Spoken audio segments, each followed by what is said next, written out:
صحیح بخاری حدیث نمبر 4۔ آپ صلی اللہ علیہ وسلم نے وحی کے رک جانے کے زمانے کے حالات بیان فرماتے ہوئے کہا کہ ایک روز میں چلا جا رہا تھا کہ اچانک میں نے آسمان کی طرف ایک آواز سنی اور میں نے اپنا سر آسمان کی طرف اٹھایا۔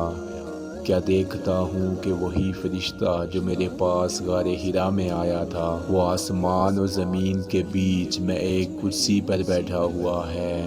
میں اس سے ڈر گیا اور گھر آنے پر میں نے پھر کمبل اوڑھنے کی خواہش ظاہر کی۔ اس وقت اللہ پاک کی طرف سے یہ آیات نازل ہوئیں: اے لحاف اوڑھ کر لیٹنے والے، اٹھ کھڑا ہو اور لوگوں کو عذاب الہی سے ڈرا، اور اپنے رب کی بڑائی بیان کر، اور اپنے کپڑوں کو پاک صاف رکھ اور گندگی سے دور رہ۔ اس کے بعد وحی تیزی کے ساتھ پے در پے آنے لگی۔ اس حدیث کو یحییٰ بن بکیر کے علاوہ لیث بن سعد سے عبداللہ بن یوسف اور ابو صالح نے بھی روایت کیا ہے، اور عقیل کے علاوہ زہری سے حلال بن رواد نے بھی روایت کیا ہے۔ یونس اور معمر نے اپنی روایت میں لفظ فوادہ کی جگہ بوادرہ نقل کیا ہے۔ حدیث نمبر 5۔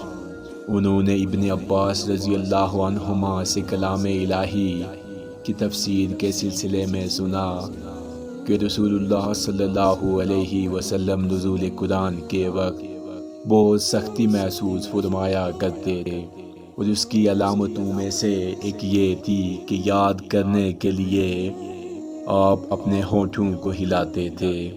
ابن عباس رضی اللہ عنہما نے کہا، میں اپنے ہونٹ ہلاتا ہوں جس طرح آپ ہلاتے تھے۔ سعید کہتے ہیں، میں بھی اپنے ہونٹ ہلاتا ہوں جس طرح ابن عباس رضی اللہ عنہما کو میں نے ہلاتے دیکھا۔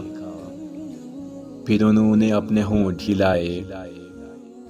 ابن عباس رضی اللہ عنہما نے کہا، پھر یہ آیت اتری کہ اے محمد، قرآن کو جلد جلد یاد کرنے کے لیے اپنی زبان نہ ہلاؤ، اس کا جمع کر دینا اور پڑھا دینا ہمارا ذمہ ہے۔ حضرت ابن عباس رضی اللہ عنہما کہتے ہیں، یعنی قرآن آپ صلی اللہ علیہ وسلم کے دل میں جمع دینا اور پڑھا دینا ہمارا ذمہ ہے۔ پھر جب ہم پڑھ چکے ہیں تو اس پڑھے ہوئے کی اتباع کرو۔ ابن عباس رضی اللہ عنہما فرماتے ہیں، اس کا مطلب یہ ہے کہ آپ اس کو خاموشی کے ساتھ سنتے رہو، اس کے بعد مطلب سمجھا دینا ہمارے ذمہ ہے۔ پھر یقیناً یہ ہماری ذمہ داری ہے کہ آپ اس کو پڑھو، یعنی اس کو محفوظ کر سکو۔ چنانچہ اس کے بعد جب آپ کے پاس حضرت جبریل علیہ السلام وحی لے کر آتے تو آپ توجہ سے سنتے، جب وہ چلے جاتے تو رسول اللہ صلی اللہ علیہ وسلم اس وحی کو اسی طرح پڑھتے جس طرح حضرت جبریل علیہ السلام نے اسے پڑھا تھا۔ حدیث نمبر 6۔ رسول اللہ صلی اللہ علیہ وسلم سب لوگوں سے زیادہ جواد تھے، اور رمضان میں دوسرے اوقات کے مقابلے میں جب جبریل آپ صلی اللہ علیہ وسلم سے ملتے بہت ہی زیادہ جود و کرم فرماتے۔